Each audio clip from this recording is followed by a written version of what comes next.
പടം നല്ല പടമായിരുന്നു. എക്സ്പെക്ടേഷൻ എത്ര ഉണ്ടാവും?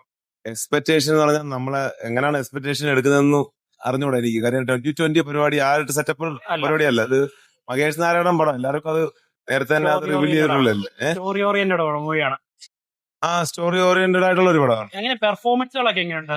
പെർഫോമൻസുകൾ നമുക്ക് ബോറടിക്കത്തില്ല. ബോറടിക്കില്ല. ഓക്കെ, എങ്ങനെ ലോക്കയുടെ ഒക്കെ റെക്കോർഡ് അങ്ങനെ റെക്കോർഡുകൾ തിറക്കുമോ എന്നുള്ളതിനെ കുറിച്ചൊന്നും അറിയത്തില്ല. പടം അത്യാവശ്യം റീച്ച് ആകും, അത്യാവശ്യം ആൾക്കാർ കാണും. എന്തായാലും ശരി, മലയാളത്തിൽ 19 വർഷത്തിന് ശേഷമല്ലേ മമ്മൂട്ടി ലാലേട്ടനെല്ലാം കൂടെ ഉള്ളത്. നമ്മളിത് പറയുന്നത് ശരിയല്ല, കാര്യം ഞാൻ ഇന്നത്തെ ആർട്ടിസ്റ്റായിട്ട് വർക്ക് ചെയ്തവരാണ്. അപ്പൊ അതുകൊണ്ട് നമ്മൾ ഈ പടം വലുതായിട്ട് എത്ര ബൂസ്റ്റപ്പ് പറഞ്ഞാലും ജനങ്ങളുടെ കയ്യിൽ നിന്ന് എടുക്കുന്ന റിവ്യൂ പോലെ ആകത്തില്ല. നമ്മളെപ്പോഴും നല്ലതായിട്ട് പറയാനേ ശ്രമിക്കത്തുള്ളൂ കൂടുതൽ. പക്ഷെ എങ്കിലും ഞാൻ ഒരു കോമൺ ഫാക്ട് ആയിട്ട് പറയുകയാണെങ്കിൽ, ഭയങ്കരമായി ഞാൻ പറയുന്നില്ല എങ്കിലും ഞാൻ പറയാ, അത്യാവശ്യം പടം നല്ല ബോറടിക്കത്തില്ല. മഹേഷ് നാരായണൻ മൂവി പ്രതീക്ഷിച്ചാലും ഒരുവിധപ്പെട്ടവർ വരുന്നതാണ് ഞാനും പ്രതീക്ഷിക്കുന്നത്. അല്ലാതെ ഒരു 2020 പ്രതീക്ഷിച്ചാലും വരുന്നില്ലെന്ന് നേരത്തെ തന്നെ നമുക്ക് ഉറപ്പായിരുന്നു.